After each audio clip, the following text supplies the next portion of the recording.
So first of all, they should know that respecting is mutual. So it's a two-way road. You respect, the learner respects.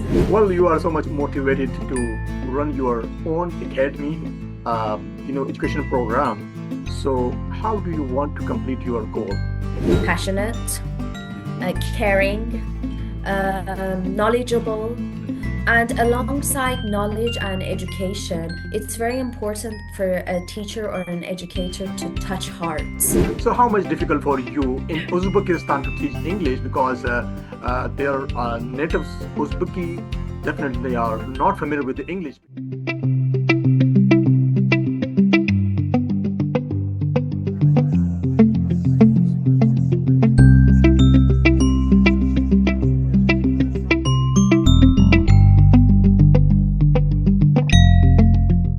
Hello guys, this is me Abu Bakar. So once again, I'm here with the new interview challenge from my YouTube channels. Here is my new guest from Iran, but she's living in Uzbekistan. She is an international educator and a trainer also. So let's start a conversation with her. Hello, Miss Mobina.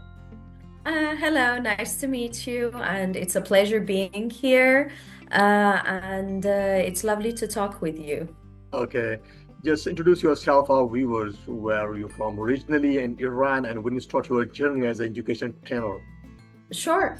Well, thank you for inviting me and having me. I am originally from the north of Iran, from a city called Gorgan, and it's next to the Caspian Sea. I started my journey from when I was 18 years old. I started to become a teacher and an educator. So I started from a young age. I never knew that I would end up exploring the whole world. And then from 5 years ago, I've been exploring different countries and being an educator in different countries. Okay, you have taught in the different countries before the interview. Tell me you are in Iran, in Oman, in Uzbekistan, and Canada also. So what was your experience? Can you tell me about your experience? And Sure, yes. what's the major difference you face in all these countries' education method? Well, first of all, it really opened different doors and perspectives for me. I started with Iran, then I headed to Oman. From Oman, I went to Canada, and from Canada, I came to Uzbekistan. Well, the journey was quite a travel, I could say. It had positive and negative aspects. Even in the negative, we can see positive things, I guess. But the most important thing is that I would say that it opened different perspectives. Different students have different personalities, different cultures have different kinds of learning styles. So I learned to be flexible and adapt to the environment that I am based on the needs of each learner. Okay. Well, you have a privilege. You visit to a different countries and different regions, and you work as a trainer, as a teacher. So, what's your different challenge you face in this all these different countries? Well, first of all, the challenge I would guess is that I'm a perfectionist, and I always like my learners to really learn something. So, always in the class, I would say I would be working very hard for the learners to learn even maybe one word. Maybe sometimes you can't convey, they don't want to learn or they don't have the motivation, but motivating learners from different countries needs different techniques and strategies. So the challenge was in some countries how to motivate the learners in order to learn if it's a second language, if it's a foreign language, because for example, in Oman and Iran and Uzbekistan, I would say it's EFL, English as a foreign language, while in Canada it could be ESL, English as a second language. So when it's an ESL, they are more motivated, but when it's EFL, they need more motivation. Why? Because when you're teaching in a native country that around you, the environment is everybody's speaking English, it's much easier to be motivated and learn the language. While if you're in your own country or with your mother tongue, it's harder to be motivated in order to learn a foreign language. Hmm. Okay, so you work in several countries. So what do you think? Which country is more perfect for you to work there? That's a tricky question and an interesting one. I would say that each country is unique, and I would say I liked each country. They gave me different, let's say, ways of living, different perspectives, and I learned a lot. But I would say that right now I prefer Uzbekistan and I would like to settle in Uzbekistan. Why? Because I would guess that I'm still young, but at a Okay. certain age you would like to Hmm. you be close to your own culture and Exactly. your own I think people. So I think I think Iran or Pakistan they are sharing a border with each other, I think. no, we don't share borders because it's Turkmenistan between us. So it's Mm, Uzbekistan, Turkmenistan, then Iran. mm, So there's one country in the middle, but they really overlap a lot of things with our culture. And I'm close to home. It's only a 2 hour, 40 minutes flight back home. So mm. that's a blessing, I guess. Okay. So how long you have been in Uzbekistan? Now it's nearly 1 year. I haven't Okay. completed 1 year still. When you have a plan to back to your country to spend your vacation there. Hopefully in summer I'm going back. So in June I will be heading back to Iran, and I will be having a vacation. And again, I'll still be an international educator. I'll be a teacher trainer. So back home, I educate teachers. I hold TTC workshops, which are teacher training courses, and I train teachers alongside training teachers to be IELTS coaches and IELTS teachers as well. Hmm. Well, you are so much motivated to run your own academy, education program. So, how do you want to complete your goal? My ultimate goal is to have my own center, and I would like to be beneficial and make a difference in the world. I would like the new generation to be wonderful teachers, be inspirational. So, my ultimate goal and one of my goals in life is to have my own language center or educational center so I can make the world a better place by educating teachers and having more wonderful teachers in the world. Mm. Okay, so as a teacher or trainer, what do you think? What is the most important, the knowledge or the qualities a teacher should have? Well, I think that a teacher should definitely be passionate, Mhm, caring, mhm, knowledgeable. mhm, And alongside knowledge and education, it's very important for a teacher or an educator to touch hearts. What mhm, do I mean by touch hearts? It's once you feel your learners, once you get to know them and respect them as a human being. So we don't look at them as our goal that they have to succeed. Succeed is has different meanings for different individuals. Each person is unique. So each individual is unique. So we need to educate each individual based on their own, let's say, learning styles and their personalities. So I would say for teachers and educators, get to know your learners, touch their hearts, and they will learn everything from you. exactly. I totally agree with you. And okay, so could you tell me about your, a beginning journey with the English, especially as a trainer or as an education? Because in English, people are thinking is Irani people are not good in English. So how do you become a perfect in English? Because your accent is same like a native English speaker. So how do you adopt that? Well, if I want to do a comparative analysis, I would say that actually Iranians and Persians are very good at speaking and listening. Comparing all the countries I've been to, for example, the Asian world, let's go with like China, Korea, and like Thailand, their Mm-hmm. alphabet is harder. So their writing and reading is more advanced. And Mm-hmm. in writing, they're very professional. Why? Because in their mother tongue, they write a lot and they have Mm-hmm. a difficult alphabetical system and they write more. While in Iran,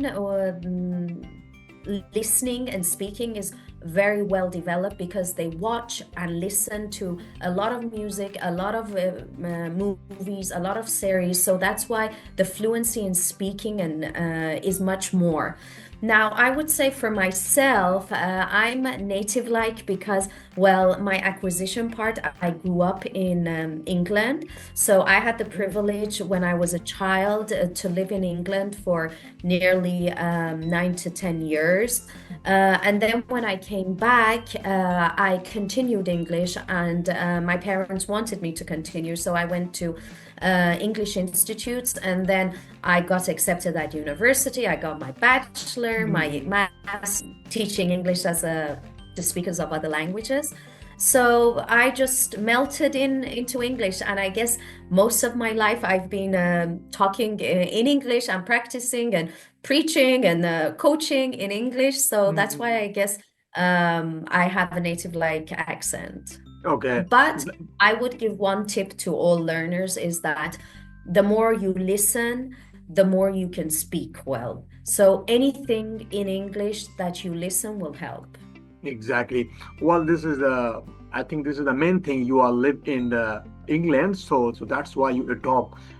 In this stage, your accent is seem like a native, and the other thing is I'm not familiar with the Iranis, and this is my first interact with anyone from Iran. So that's why I don't have any knowledge about the Iranians. They speak English well or not. I think yes, because they are very well in English because your accent is fantastic and Thank you very much. most of time when I approach to different people, so there I didn't find out Iranians. So that was my, I think, a wrong perspective about the Iranian.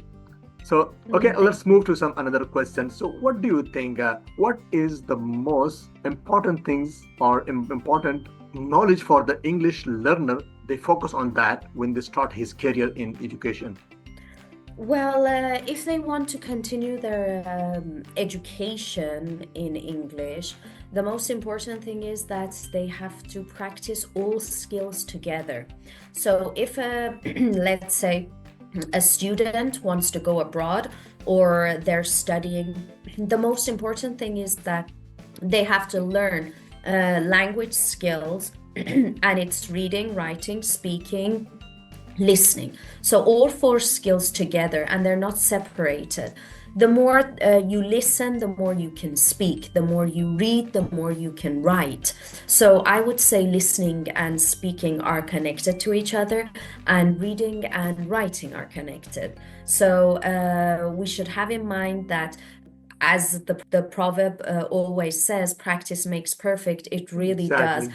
For me right now, I'm learning Uzbek and Russian because in Uzbekistan, we have to use like their mother tongue is Uzbek, but their written form is Russian. So Mhm. that's why I'm trying to learn these two languages. So I'm a learner myself right now, and Okay. that's what I'm trying to do. Okay, so how much difficult for you in Uzbekistan to teach English because their natives Uzbeki definitely they are not familiar with the English, especially the younger students. What do you do that time? So do you want to learn the Uzbek first? After that, you communicate with them, or still Well, you are that's a carry good on question. with them? Well, that's a very nice point because when they see that even a teacher, an educator is trying to learn their language, they become motivated to learn Mm, what you are teaching them. So when they see that I'm using little and small words in their language, they try to respond to me in English. So I tell them, okay, you teach me Uzbek, I will teach you English. So you have to find out that each class, what is their clique? What do they need? What do they want? Some classes, they just want to play. So you can play in English and teach them with gamification, with games. Some classes, no, they want serious work. You give them serious work and tasks. So each class, I would say, is different and unique. And we need to, as educators, adapt our, let's say, material to that class and their style of learning. okay. So, how do you approach a mentoring the teachers to ensure this Mhm. feels confidence and adopt his their rules? Because this is a really, I think, interesting thing for me. Because in every country they have a different approach. What do you do, especially in Uzbekistan? Right now I'm even training teachers here, Mhm. and I have local teachers. They're lovely, they're really hardworking, and the most important thing that I tell them always is that first of all, students should know that you are the authority of the class. Yes, it's student-centered, but they should know that when it's time for business, it's learning. When it's time for let's say having fun, okay, it's having fun. So they should distinguish the authority of an educator in the class. So first of all, they should know that respecting is mutual, so it's a two-way road. You respect, the learner respects, and you are here to teach them, but alongside teaching, you want them to have fun too. So I would tell them that class management is very important. There's a lot of do's and don'ts that I guess our interview time won't let me name all of them, but there's a lot of do's and don'ts in class management that teachers should definitely take into consideration, especially classes that are very noisy and the number of students are a lot. Mm. So most of the time, how much student there in one class? Right now, I would say that normal class there would be 30 to 35, but in English classes in Uzbekistan, they divide them into two. So there's 15 maybe or something. 15 to 16 Yeah, it's a quite students. better. It's a quite good for you. You can Yes. teach them because Yeah. the environment is more suitable for you. You can teach them if Yes, around exactly. 15, something like that. More than 35, I think it's a headache. It's not easy. You can Yes, fight when them. the class gets bigger, the teacher's load is more. Mm. Still, the teacher is able and the educator is able to control with techniques and strategies, but it's a harder job to do. Okay. Well, how do you motivate yourself? Because from last 18 years continuously you are touch with your this profession. So Mhm. what is the some interesting tips you give me today? To One important thing that I always tell myself is that we're all in this world to be a better person, to be a better self of ourselves. So we should never be comparing ourselves with anyone. And we should be comparing ourselves from yesterday. So if Hmm. from yesterday, I have just improved 1 millimeter or 1 inch even, that's enough. So the motivation is that I would see a reflection of what I've been doing in my, let's say, trainees and in my students, in my learners. So, for example, when I see a local teacher or a teacher telling me that, wow, I did this and it really worked. Thank you so much. You were here and it's very useful. It was wonderful that we had the opportunity with you. I see as this as a blessing. Or for example, I'm walking by and learners say, hello, good morning. That's enough for me. I feel that, okay, I have done a bit in this world, in this very beautiful big world, and I try to motivate myself by saying that, okay, I need to inspire. Why? Because they inspire me. So if I'm inspiring, we have a proverb in Persian, از هر دست بدی از همون دست میگیری. It means with whatever hand you give, with that hand you will get back. Okay.